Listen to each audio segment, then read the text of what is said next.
Shalom, Assalamualaikum warahmatullahi wabarakatuh. Selamat pagi adik-adikku peserta didik yang ada di rumah bersama dengan orang tua atau saudara-saudara yang mendampingi kalian di hari ini.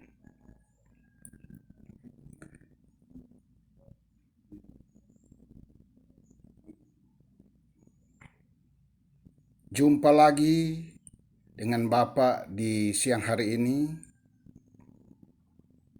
Apa kabar hari ini? Pasti sehat-sehat. Dan Bapak berharap kita di rumah tetap semangat, bergembira untuk belajar, untuk meraih cita-cita kita. Dan Bapak ingatkan, jangan lupa pakai masker,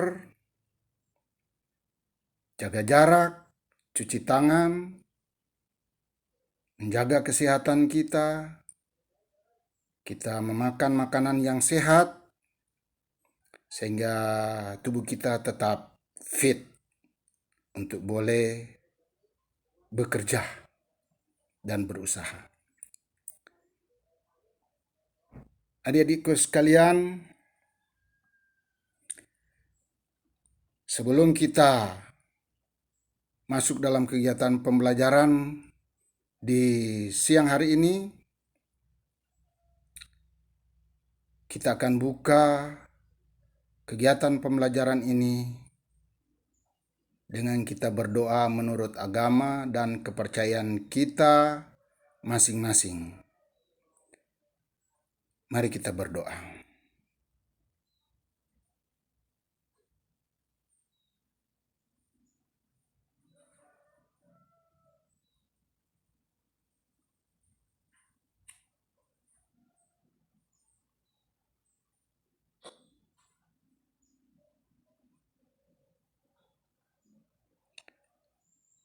Amin. Adik-adikku sekalian, masih ingatkah pelajaran kita yang lalu? Ya, Bapak berharap bahwa kalian masih ingat. Saat ini kita akan belajar pelajaran IPA pada bab 2, masih ada kaitan dengan materi yang lalu. Pada materi ini, khususnya bab 2, kita akan belajar tentang sistem perkembangbiakan pada tumbuhan dan hewan.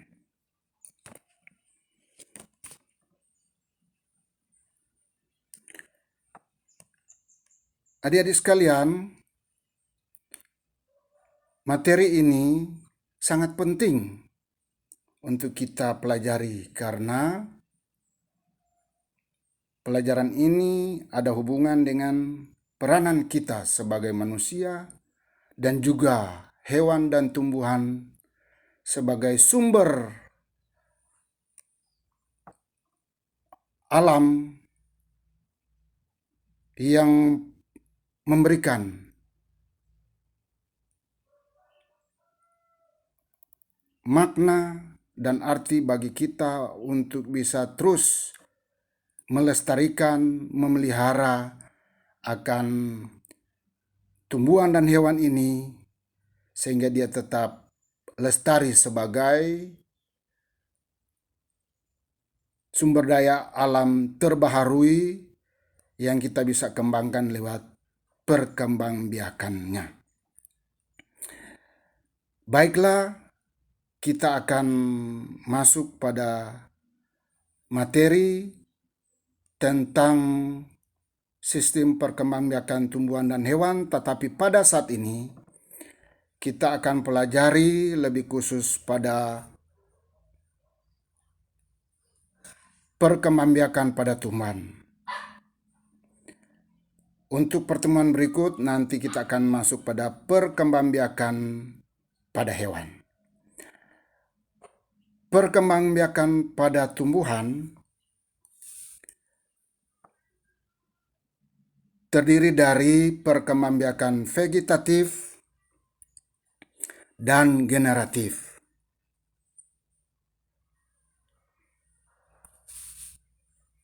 Kita mempelajari tentang perkembangbiakan vegetatif pada tumbuhan Angiospermae.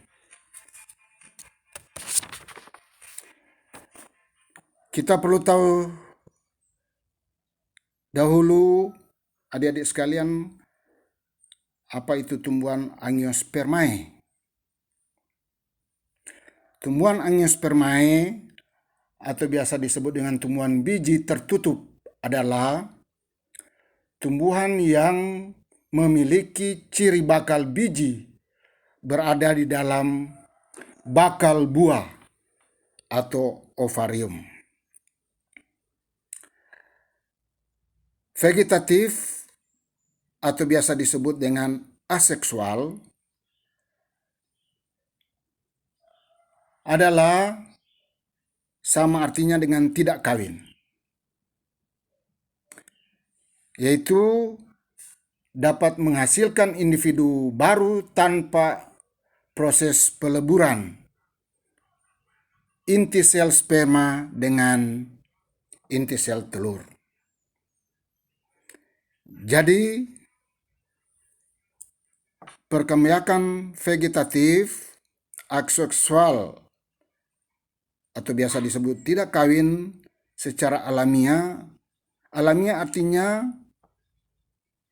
tidak ada campur tangan langsung oleh manusia. Kemudian vegetatif atau aseksual buatan adalah ada campur tangan langsung oleh manusia. Kita mulai dengan vegetatif aseksual alamiah. Vegetatif seksual alamiah yaitu meliputi rizoma. Rizoma adalah batang yang ada di dalam tanah, contoh jahe, kunyit, lengkuas, temulawak, dan lain sebagainya. Berikut stolon atau geragi adalah batang tumbuhan yang menjalar. Berikut umbi lapis adalah umbi yang memperlihatkan susunan berlapis-lapis yang terdiri dari daun yang menebal, lunak, dan berdaging, serta batang yang berupa bagian kecil pada bagian bawah umbi lapis yang disebut dengan cakram. Contohnya bawang merah. Berikut umbi batang. Umbi batang adalah batang yang menggelembung di dalam tanah, berisi cadangan makanan. Pada umbi batang terdapat mata tunas-tunas yang kelak menjadi tumbuhan baru. Contoh kentang. Berikut kuncup adventif daun. Adalah bagian daun yang membentuk kuncup yang merupakan calon tunas yang terdiri atas calon batang dan tunas. Kuncup yang terdapat pada tepi daun disebut kuncup adventif. Contoh cocor bebek. Berikut kita masuk pada vegetatif aseksual buatan, yaitu cangkok. Cangkok adalah membuang sebagian kulit dan kambium secara melingkar pada cabang batang, lalu ditutup dengan tanah, dan kemudian ditutup dengan pembalut seperti sabut, kelapa, atau plastik. Setelah akar tumbuh, batang dipotong kemudian ditanam. Cangkokan dapat dilakukan pada tanaman berkayu, contoh mangga, rambutan, dan jeruk. Berikut merunduk. Merunduk adalah mendudukkan cabang atau batang tumbuhan hingga masuk dalam tanah pada bagian yang ditimbun tanah tersebut. Kemudian akan muncul akar. Setelah perakaran kuat, lalu batang dipotong dan dipisahkan dengan induknya. Contoh bunga alamanda. Berikut stek. Stek adalah dengan memotong atau memisahkan dari induk suatu bagian tanaman dan kemudian ditanam untuk menghasilkan individu baru. Contoh batang singkong dan tebu. Berikut kita masih lanjut. Menyambung atau biasa disebut dengan mengenten adalah dengan memotong suatu batang tanaman lalu disambung dengan batang tanaman yang lain yang sejenis tetapi berbeda sifat.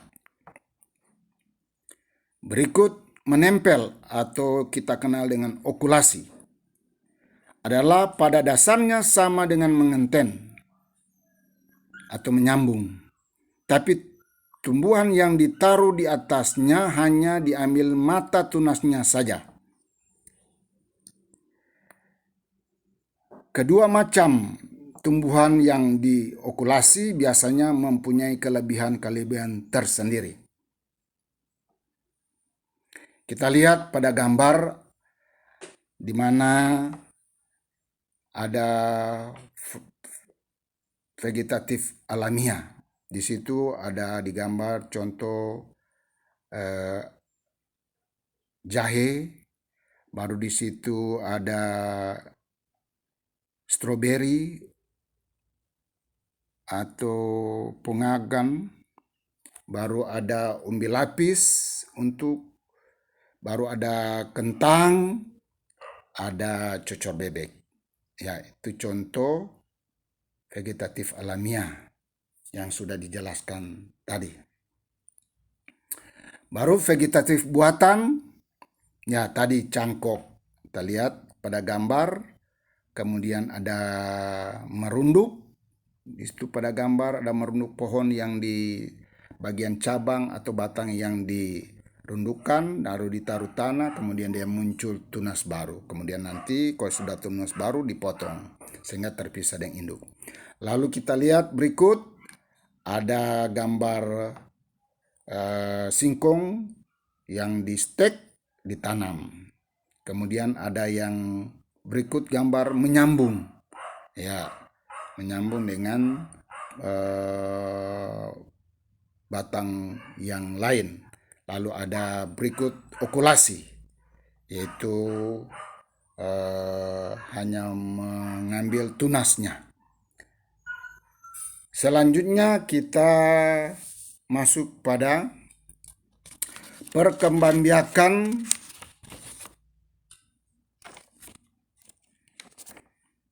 generatif pada tumbuhan Angiospermae.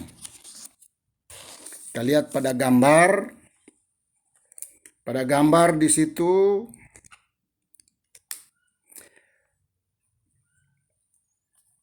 generatif pada tumbuhan Angiospermae artinya generatif di mana sel sperma dan sel telur mengalami fertilisasi atau peleburan sehingga terbentuk embrio yang tersimpan di dalam biji. Jadi terjadi penyatuan sel jantan dan sel betina. Di situ ada gambar bagian struktur bunga. Kita lihat, nah, bunga adalah alat perkembangbiakan pada tanaman atau tumbuhan secara seksual. Ya, pada bunga itu terdapat putik dan benang sari. Putik adalah alat kelamin betina, sedangkan benang sari adalah alat kelamin jantan. Kita lihat di sini ada yang di tengah, ada kepala putik, ada tangkai putik. Itu keseluruhan itu adalah putik. Ya. Kemudian yang di atas itu ada kepala sari, lalu benang sari. Jadi yang lebih tinggi dari putik itu adalah benang sari yang terdiri dari kepala sari dan benang sari. Kemudian di putik itu ada kepala putik dan tangkai putik. Selanjutnya ada bakal biji. Di putik itu ada bakal biji. Kemudian kita lihat ada mahkota. Ada mahkota. Nah, mahkota warna ungu. Kemudian ada kelopak. Kelopak itu seperti daun itu. Kemudian ada dasar bunga. Dasar bunga yang ada di bawah, kemudian anak panah, kemudian ada tangkai bunga. Nah, adik-adikku sekalian,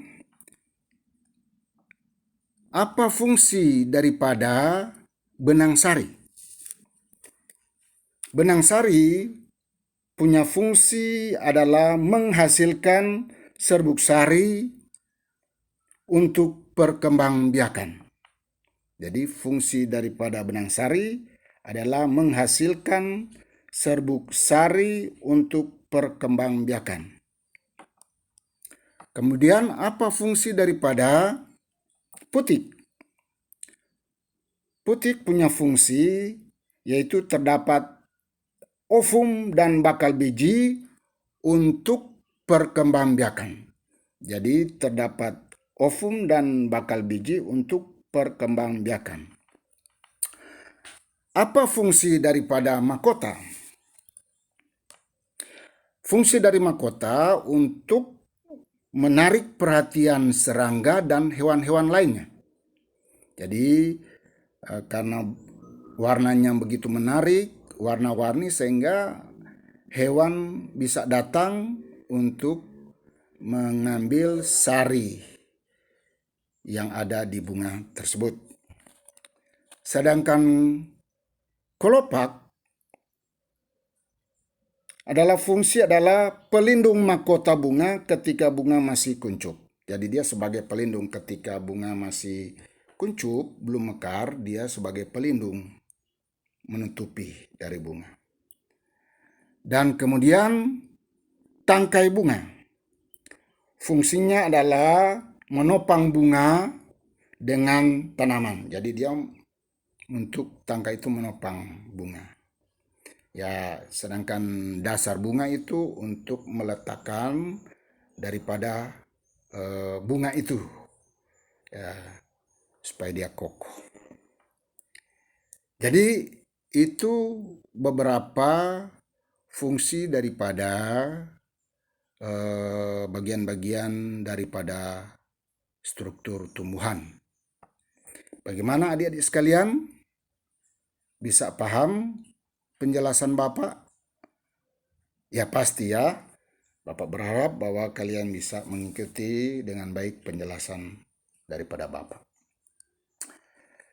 Selanjutnya kita masuk pada penyerbukan atau biasa disebut dengan polisasi. Penyerbukan adalah proses menempelnya serbuk sari ke kepala putik.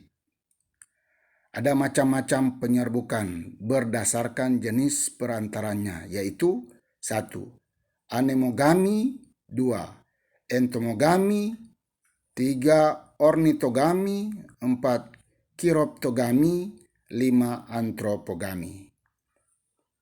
Selanjutnya Bapak ingin jelaskan masing-masing tersebut. Anemogami adalah tanaman yang menyembuhkannya dibantu oleh angin yang mempunyai ciri-ciri sebagai berikut. Bunganya berukuran kecil, jumlah bunga yang banyak dan ringan, tidak menghasilkan nektar, tidak menghasilkan bau. Contoh pada padi. Berikut 2 entomogami. Entomogami adalah tanaman yang penyerbukannya dibantu oleh serangga, yang ciri-cirinya sebagai berikut. Warnanya menarik dan cerah, menghasilkan nektar, serbuk sari lekat sehingga mudah melekat pada kaki serangga. Contohnya bunga matahari yang penyerbukannya dibantu oleh lebah. Berikut ornitogami. Ornitogami adalah penyerbukan yang dibantu oleh burung yang ciri-cirinya sebagai berikut. Ukuran bunga besar, berwarna merah cerah, tidak berbau, menghasilkan nektar dalam jumlah banyak. Contoh bunga cakring atau dadap yang penyerbukannya dibantu oleh burung kolibri. Berikut 4 Chiropterogami. Chiropterogami adalah penyerbukan yang dibantu oleh kelelawar yang cirinya sebagai berikut. Menghasilkan nektar, warna menarik, mekar pada malam hari. Contohnya tanaman kaktus. Kelima, antropogami. Antropogami adalah penyerbukan dibantu oleh manusia yang cirinya sebagai berikut. Bunga berumah 2, dalam satu pohon ada 2 bunga jantan dan betina saja. Serbuk sari sulit bertemu dengan putik. Contohnya anggrek, vanili, salak. Bagaimana adik sekalian? Bisa ikuti? Baik, kita lanjut pada berikut. Berdasarkan asal serbuk sari, penyerbukan dapat dibedakan menjadi 4, yaitu A. Penyerbukan sendiri atau otogami, yaitu jika serbuk sari yang menempel pada putik berasal dari bunga itu sendiri. B. Penyerbukan tetangga atau geitonogami, yaitu jika serbuk sari yang menempel pada putik berasal dari bunga lain pada tumbuhan itu juga. C. Penyerbukan silang atau alogami atau xenogami, yaitu jika serbuk sari yang menempel pada kepala putik berasal dari bunga tumbuhan lain dan tumbuhan asal polen masih tergolong jenis yang sama. D. Penyerbukan buster atau hidrogami, yaitu jika serbuk sari yang menempel kepada kepala putik berasal dari bunga pada tumbuhan lain yang berbeda jenis atau setidaknya memiliki satu sifat beda. Berikut penyebaran biji. Penyebaran biji ada beberapa cara. Cara penyebaran biji pada tumbuhan dibagi menjadi 4, yaitu 1.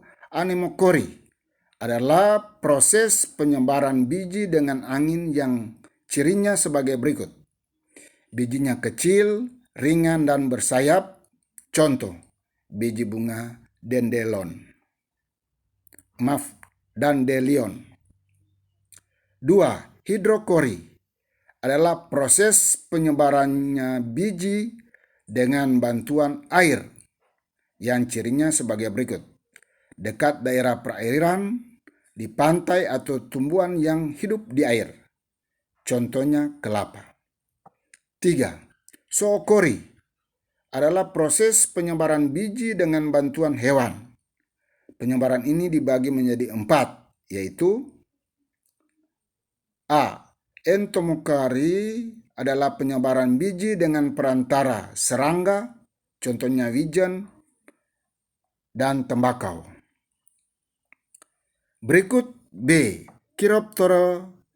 Chiropterocori adalah penyebaran biji dengan perantara serangga, contohnya jambu biji, pepaya. Berikut C. Ornithocori adalah penyebaran biji dengan perantara burung, contohnya tumbuhan beringin, benalu. D. Mammocori adalah penyebaran biji dengan perantara mamalia, contohnya hewan luwak yang membantu dalam proses penyebaran biji kopi. 4. Anthropocori adalah penyebaran biji dengan bantuan manusia, contohnya rumput, padi, jagung, dan tanaman lainnya. Kita masuk pada perkecambahan. Perkecambahan terdiri dari dormansi. Dormansi adalah peristiwa pada saat biji mengalami istirahat. Berikut perkecambahan. Perkecambahan adalah masa di mana biji mulai tumbuh menjadi tumbuhan baru. Selanjutnya adik-adikku sekalian, mari kita mempelajari tentang perkembangbiakan hidup tumbuhan Angiospermae. Kita lihat pada gambar perkembangan tumbuhan Angiospermae. Dalam skema siklus hidup Angiospermae, kita lihat mulai dari tumbuhan. Tumbuhan atau sporofit, di situ ada 2N. Di mana tumbuhan ini menghasilkan benang sari. Benang sari kemudian dia berkembang menjadi mikrosporanya. Lalu berikut sel induk mikrospora. Baru mikrospora atau N, baru serbuk sari. Baru bulu serbuk sari. Bulu serbuk sari. Sampai di situ dulu. Kita berikut melihat bagian sebelah putik. Putik dia menghasilkan atau berkembang menjadi megasporanya. Kemudian sel induk megaspora, kemudian megaspora atau N, kemudian menjadi kantong embrio. Nah, setelah benang sari dan putik sampai di bulu serbuk sari dan kantong embrio, maka kita lihat untuk serbuk sari dia terbagi dua. Ada sel sperma 1 dan sel sperma 2. Kemudian kantong embrio ada sel telur, lalu dia inti kandung lembaga sekunder. Nah, sel sperma 1 dan sel telur itu menyatu menjadi sigot, menjadi 2N. Sehingga dia membentuk embrio. Nah, sedangkan untuk kantong embrio, inti kandung lembaga sekunder, dia bergabung atau menyatu dengan sel sperma 2. Sehingga dia membentuk endosperm 3N. Nah, kemudian mereka selanjutnya menjadi biji dan biji menjadi tumbuhan atau spermatofit. Bisa jelas adik-adik sekalian? Kita lanjut. Perkembangbiakan tumbuhan pada Gymnospermae.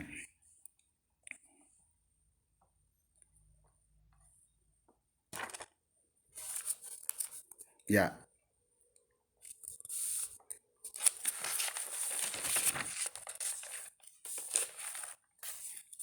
Ya, kita lihat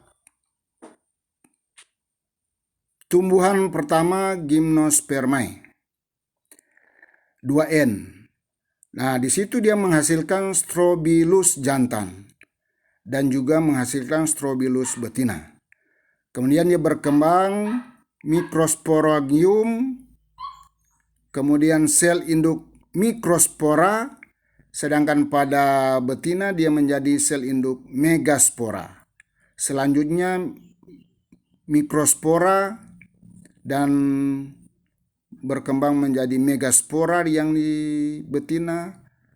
Lalu di jantan dia gametofit jantan, gametofit betina. Lalu di gametofit jantan dia menghasilkan serbuk sari. Lalu bulu serbuk sari spermatozoid. Nah, sedangkan di gametofit betina dia menghasilkan sel telur.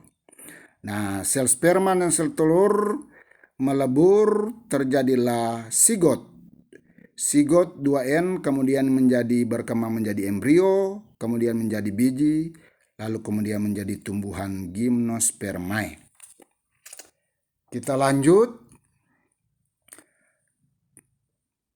Perkembangbiakan tumbuhan paku. Perkembangan hidup tumbuhan paku dimulai dengan spora. Jadi spora merupakan alat perkembangbiakan pada tumbuhan paku. Spora dia berkembang dalam protalium N. Kemudian protalium ini dia menghasilkan antheridium atau N, kemudian archegonium untuk N. Jadi antheridium ini jantan dan archegonium ini betina. Kemudian antheridium dia menghasilkan spermatozoid N, kemudian archegonium dia menghasilkan sel telur. Sel sperma dan sel spermatozoid dan sel telur ini dia menyatu melebur menjadi sigot, dan sigot menjadi tumbuhan paku, lalu dia menjadi sporofit dan sporagium, dan dia kembali ulang menjadi spora, menghasilkan spora.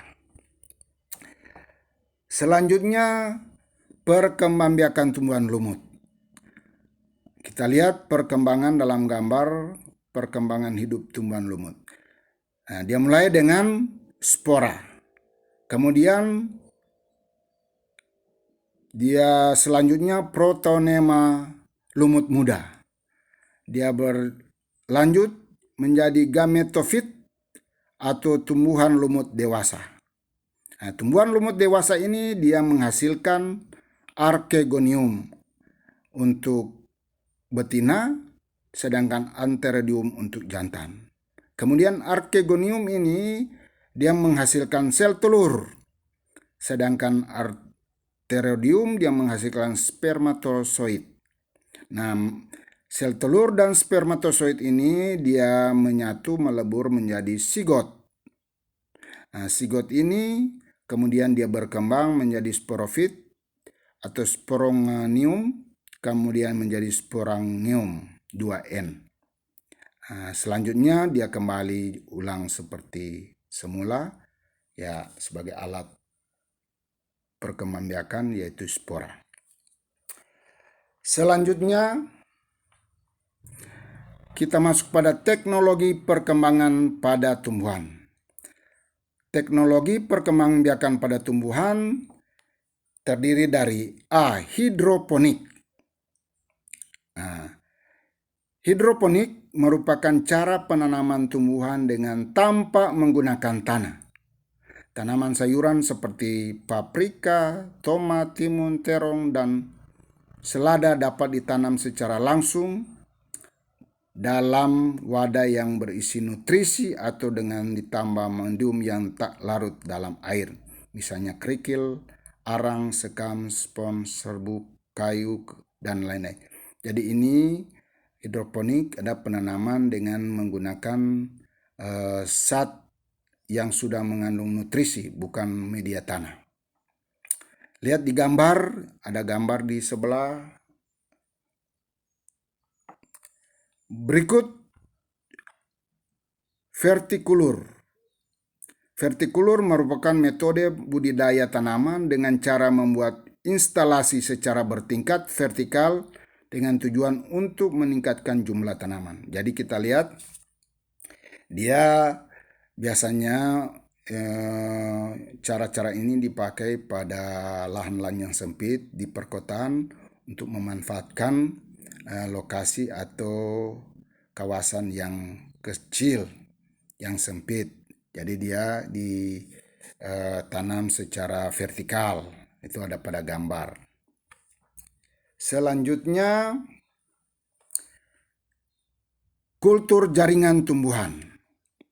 Ya, kultur jaringan adalah suatu metode perbanyakan tumbuhan dengan cara mengambil suatu bagian dari tanaman seperti sel atau sekelompok sel, jaringan atau organ. Bagian tanaman yang telah diambil selanjutnya ditumbuhkan dalam kondisi steril pada medium yang mengandung nutrisi dan zat pengatur tumbuh atau hormon. Bagian tanaman akan dapat memperbanyak diri dan berkembang menjadi tanaman yang memiliki organ lengkap, yaitu akar, batang, dan daun. Kita lihat dalam gambar, itu ada tanaman hasil daripada kultur jaringan tumbuhan. Jadi tanaman itu yang ada dalam media yang sudah ada zat cair nutrisi dan hormon, sehingga tanaman itu bisa tumbuh. Jadi tanaman yang baru dan juga banyak. Adik-adik sekalian, demikianlah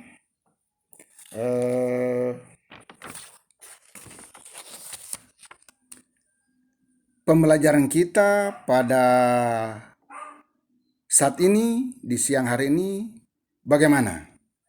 Adik-adik, menarik kan pelajaran kita pada siang hari ini? Ya. Dan saat ini Bapak akan berikan tugas buat kalian untuk dikerjakan di rumah. Sudah siap alat-alat, perlengkapan semua?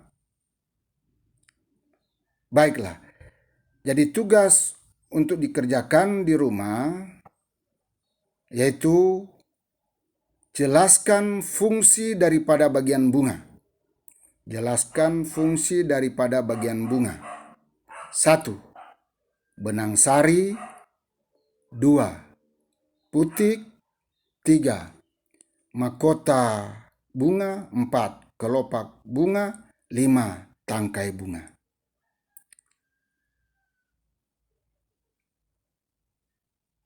Itulah tugas untuk Anda kerjakan di rumah. Bapak tunggu tugas Anda untuk dimasukkan. Bapak percaya Anda bisa mengerjakan. Semangat! Baiklah, kita akan akhiri kegiatan pembelajaran di saat ini. Sebelum kita akhiri, mari kita berdoa menurut agama dan kepercayaan masing-masing. Berdoa, mulai.